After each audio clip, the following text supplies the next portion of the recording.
Praise God. Praise God.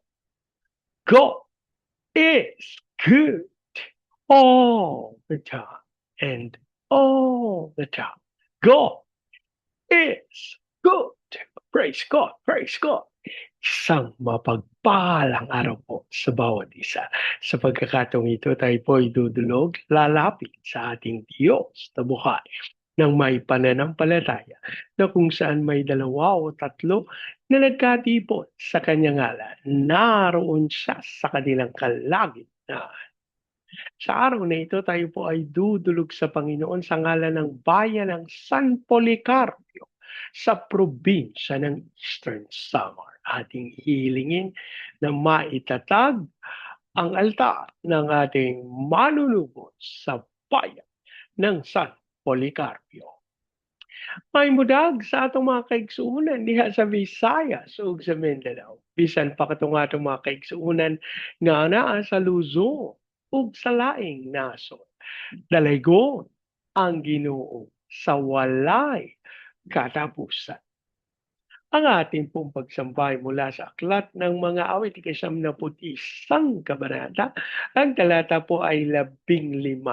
Kapag sila'y tumawag, laging handa ako na sila'y pakinggan, aking sasamahan, at kung may problema ay sasaklolohan, aking ililigtas, at ang bawat isa ay pararangalan.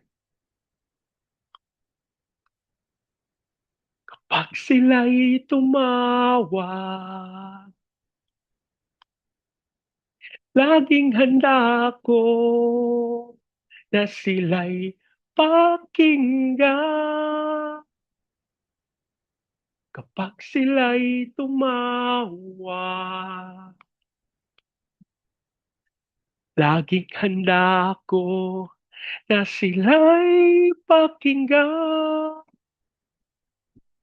Aking sasamahan, at kung may problema ay sasaklolohan.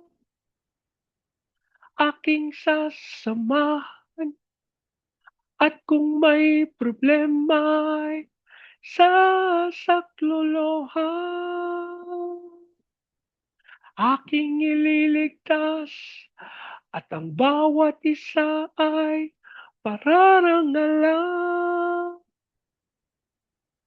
Aking ililigtas, at ang bawat isa ay pararangalan.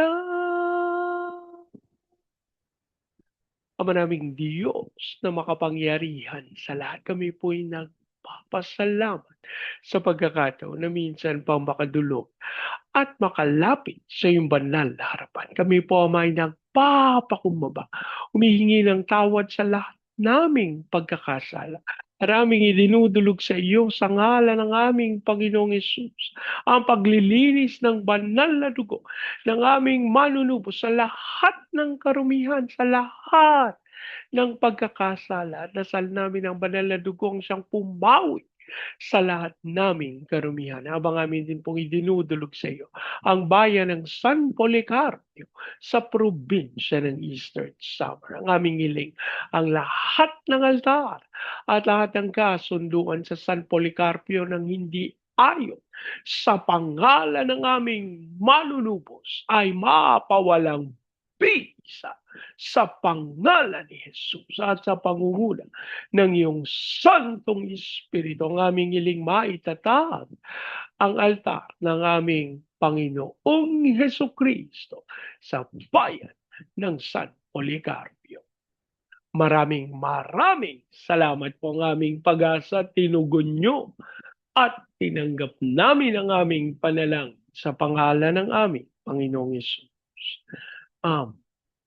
Amen. Amen. Amen. Amen. Amen. Amen. Praise God. Praise God. Ang atin pong pagpupulay ay mula sa aklat ng Exodo, 17 kabanata. Ang talata po ay 7. Ang lugar na iyon ay pinangalanan niyang Masa at Meriba sapagkat nagtalo-talo doon ang mga Israelita at sinubok nila si Yahweh. Ang pinagtalunan nila ay kung pinapatnubayan nga sila ni Yahweh o hindi. Ang Diyos po ang magpala ng kanyang buhay at makapangyarihang salita. Ang bahagi pong ito ng banal na kasulatan ay tumutukoy sa kapag hindi natin nakikita ang patnubay ng Diyos. Huwag nating sukatin ang presence at patnubay ng Diyos ayon sa ating nakikita o nararamdaman. Kapag dumating ang panahon ng problema, nagtitiwala pa rin ba tayo na pinapatnubayan tayo ng Diyos? Mga kapatid, may mga pagkakataon sa buhay na napakadaling sabihin, kasama ko ang Diyos. Kapag maayos ang trabaho, kapag may sapat na pera, kapag malusog ang pamilya, kapag nasasagot ang panalangin. Pero paano kung dumating ang problema? Kapag walang tubig, walang kasiguraduhan. Kapag hindi natin alam kung saan tayo pupulutin. Kapag tila tahimik ang Diyos. Doon nasusubok ang ating pananampalataya. Ganito ang nangyari sa mga Israelita sa Exodus chapter 17. Inilabas na nila sa Diyos. Inilabas na sila ng Diyos sa Ehipto. Nakita nila ang mga himala. Nakita nila ang paghati ng dagat na pula. Nakita nila paano sila pinakain ng mana. Pero nang nakarating sila sa isang lugar na walang tubig, nagsimula silang magreklamo. Napakahalaga ng huling bahagi ng talatang ito. Pinapatnubayan nga sila ni Yahweh o hindi. Hindi lang pala tubig ang problema. Ang tunay na problema ay tiwala. Ang kakulangan ay maaring maging pagsubok sa ating pananampalataya. Ang mga Israelita ay nasa ilang. At sa ilang, wala silang makitang tubig. Natural, natakot sila. Kapag may kakulangan sa buhay, mabilis tayong mabahala. Kapag kulang ang pera, nag-aalala tayo. Kapag walang trabaho, natatakot tayo. Kapag may problema sa pamilya, napabalisa tayo. Kapag hindi natin alam ang susunod na mangyayari, nagtatanong tayo, Panginoon, nasan ka? Pero tandaan natin, ang kakulangan ay hindi nangangahulugan na iniwan tayo ng Diyos. Maring wala kang nakikitang tubig, pero hindi ibig sabihin wala na ang Diyos. Maaring hindi mo nakikita ang solusyon, pero hindi ibig sabihin wala nang ginagawa ang Diyos. Maaring hindi mo alam kung saan ka dadali ng Diyos, pero alam niya kung saan ka pupunta. Ang Israel ay walang tubig, ngunit mayroon silang Diyos na nangako ng pagsama sa kanila.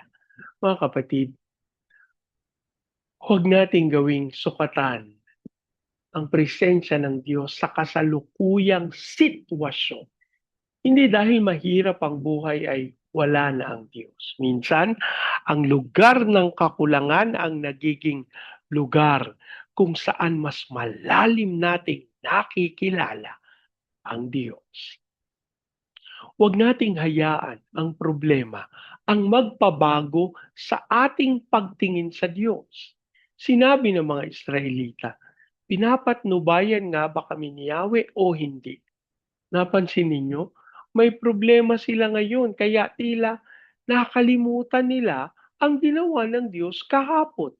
Nakita nila ang Diyos na nagligtas sa kanila mula sa Ehipto, pero nang dumating ang bagong problema, nakalimutan nila ang dating katapatan ng Diyos.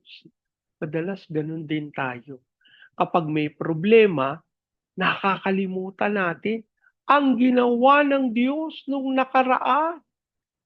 May panahong wala lang tayong pera, may takot na sa ating mga puso. Anong gagawin natin? Ano po? May panahong akala mo wala ng pag-asa, pero kapag dumating ang bagong pagsubok, parang sinasabi natin, "Panginoon, nasaan ka?" Kaya kailangan nating matutong alalahanin ang katapatan ng Diyos. Kapag mahirap ang sitwasyon, alalahanin mo ang kahapon. Alalahanin mo kung paano ka iniligtas. Alalahanin mo kung paano ka pinagpala.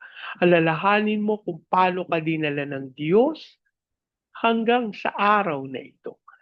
Kung naging tapat ang Diyos noon, maaari tayong magtiwala na magiging tapat din siya ngayon. Ang pananampalataya ay hindi nakabatay sa nakikita. Ang problema ng Israel ay gusto nilang makita muna ang tubig bago sila maniwala na pinapatnubayan sila ng Diyos. Ngunit ang pananampalataya ay ganito, nagtitiwala tayo kahit hindi pa natin nakikita. Madaling maniwala kapag nandoon na ang sagot. Madaling magpasalamat kapag dumating na ang pagpapala. Madaling sabihin na mabuti ang Diyos kapag maayos ang sitwasyon. Pero ang tunay na pananampalataya ay nagsasabi, Panginoon, kahit hindi ko pa nakikita ang solusyon, nagtitiwala na ako sa iyo. Hindi ko alam kung paano mo gagawin, pero alam kong kaya mo. Hindi ko alam kung kailan, pero maghihintay ako. Hindi ko nakikita ang daan, pero susunod ako. Iyan ang pananampalataya. Hindi natin kailangang makita ang buong daan bago tayo sumunod. Kailangan lamang nating magtiwala sa Diyos na nakakakita ng buong sitwasyon. Ang Diyos ay patuloy na gumagawa kahit tayo ay nagdududa. Napakaganda ng kasunod na pangyayari sa Exodo 17. Sa kabila ng kanilang reklamo at pagdududa, gumawa pa rin ang Diyos ng paraan upang sagutin ang kanilang pangangailangan. Pinalabas niya ang tubig mula sa bato. Isang bagay na imposible. Pero sa Diyos, walang imposible. Isang bato, ngunit naging daan ng pagpapala. Minsan, may mga bagay na akala natin ay walang silbi. Pero ito ay gagamitin ng Diyos para sa ating pangangailangan. May mga saradong pintuan, pero may panahon na ang Diyos ang magbubukas. May mga paghihintay. Hindi natin batid pero may dahilan ang Panginoon. Ang problema ang nagiging lugar kung saan nakikita natin ang maliwanag, ang kapangyarihan ng Diyos. Kaya wag nating sasabihin na walang magagawa ang Diyos. Hindi natin alam kung anong ginagawa niya. Ang alam natin, sa Diyos, wala imposible. Huwag nating subukan ng Diyos. Matuto tayong magtiwala sa Kanya. Tinawag na Masa at Meriba ang lugar na iyon.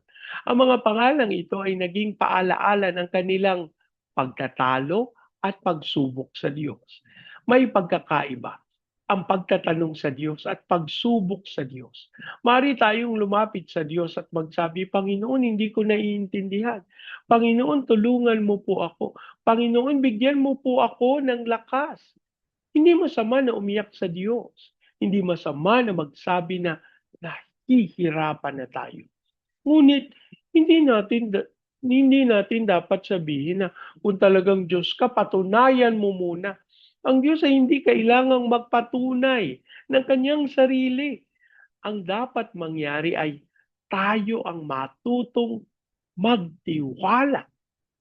Kapag hindi natin naiintindihan ang ginagawa ng Diyos, ang tamang sagot ay hindi paglayo. Ang tamang sagot ay ang paglapit sa Diyos. Ang tanong, pinapatnubayan ba tayo ng Diyos? Ito ang pangunahing mensahe ng Exodo, 17, talata 7. Tinatanong ng mga Israelita kung pinapatnubayan nga ba sila ng Diyos. Mga kapatid, minsan kailangan din nating tanungin ang ating sarili, naniniwala ba talaga akong pinapatnubayan ako ng Diyos? Hindi lamang kapag maganda ang sitwasyon, hindi lamang kapag may pera, hindi lamang kapag masasagot ang ating mga panalangin. Kahit hindi, kahit walang tubig, kahit hindi malinaw ang kinabukasan, kahit hindi natin naiintindihan. Kailangan sabihin natin sa Panginoon na tayo'y patuloy na nagtitiwala sa kanyang patnubay. Bakit? Dahil ang Diyos ay hindi nagbabago. Ang sitwasyon, ang damdamin, ang mundo, ang lahat ng ito ay nagbabago. Pero ang Diyos nananatiling tapat. Mga kapatid, maring may ilan sa atin ngayon na nasa sariling masa at meriba. May problema sa pamilya, may problema sa trabaho, may pinansyal na pangangailangan, may panalangin matagal nang hinihintay, may desisyong hindi alam kung ano ang gagawin. At marahil tinatanong mo, Panginoon, pinapatnubayan mo pa ba ako?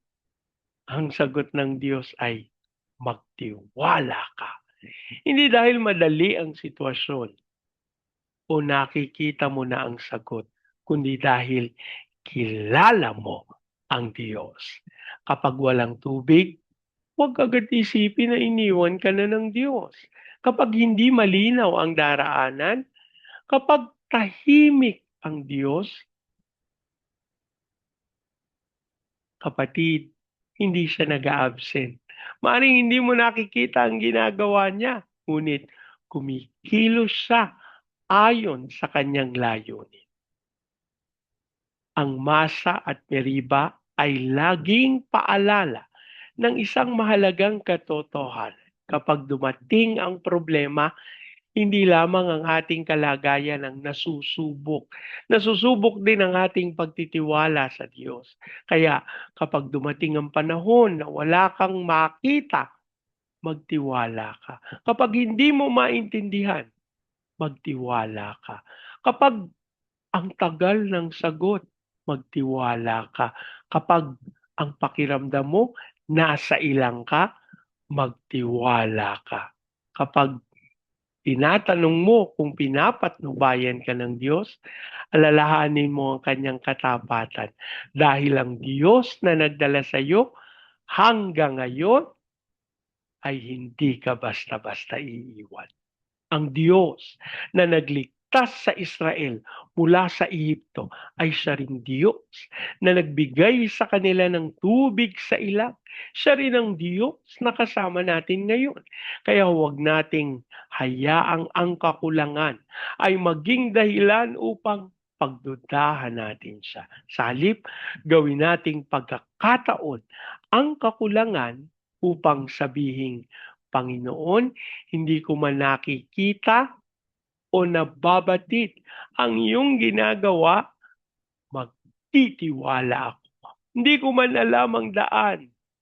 Alam kong ikaw ang patnubay. Manalangin po tayo. Ama naming Diyos, maraming salamat po dahil ikaw ay tapat sa lahat ng panahon. Patawarin mo po kami sa pagkakataon dahil sa problema ay nakakalimutan namin ang iyong kabutihan. at katapatan. Kapag kami ay nasa aming sariling masa at meriba, tulungan mo kaming huwag magreklamo, huwag sumuko, huwag pagdudahan ng iyong katapatan. Turuan mo po kaming magtiwala kahit hindi namin nakikita ang sagot. Turuan mo po kaming sumunod kahit hindi namin nakikita ang daan. Panginoon, kapag kami ay nauuhaw, ikaw ang aming pagkukunan. Kapag kami ay naliligaw, ikaw ang aming patnubay. Kapag kami ay natatakot, ikaw ang aming lakas. Tulungan mo po kaming alalahanin na hindi mo kami iniiwan.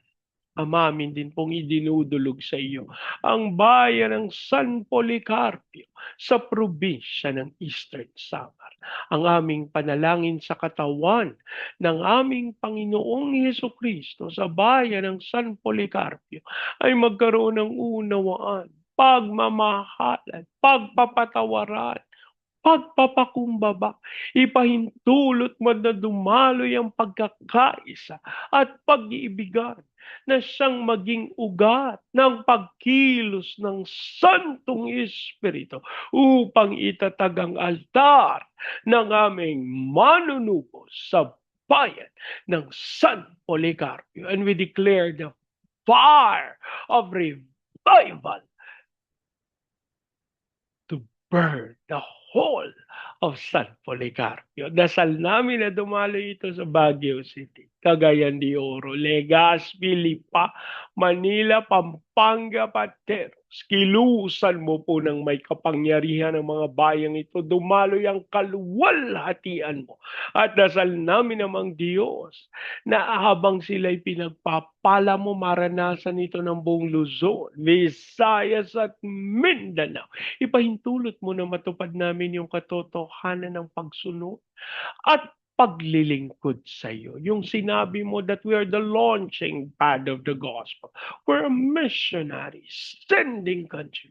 We're the America of Asia in the height of its glory. Dasal namin ang pagkilos mo sa aming President Marcos, Vice President Duterte, sa Senado, Kongreso, Judiciary, military, police, local government. We declare the fear of the Lord na maghari sa aming mga tagapanguna. Dasal din namin ang iyong pagsama sa aming mga misyonero at mga OFWs na tinawag mo bilang overseas Filipino witnesses. Dasal namin ang pagkilos mo sa tuwing ipinapahayag ang katotohanan mo. Gayun din sa mga training agencies katulad ng May Lifeline, Asian Center for Missions, Elijah House of Philippines, Church Renewal, Asia Pacific International Institute Studies. Lord, ikaw pong patuloy na magkaloob ng lahat ng pagpapala sa mga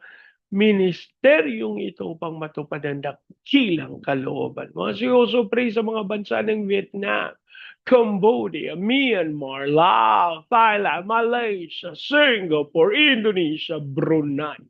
Kilusan mo po ng may kapangyarihan ng mga bayang ito at patuloy na malayang maipahayag ang katotohanan mo. Ganyan din sa Hong Kong, Macau, Taiwan. Kilusan mo ng may kapangyarihan ng China, Japan, South Korea, North Korea, Brazil, Russia, America. We declare the fire of revival sa mga bayang ito as we declare peace over Israel.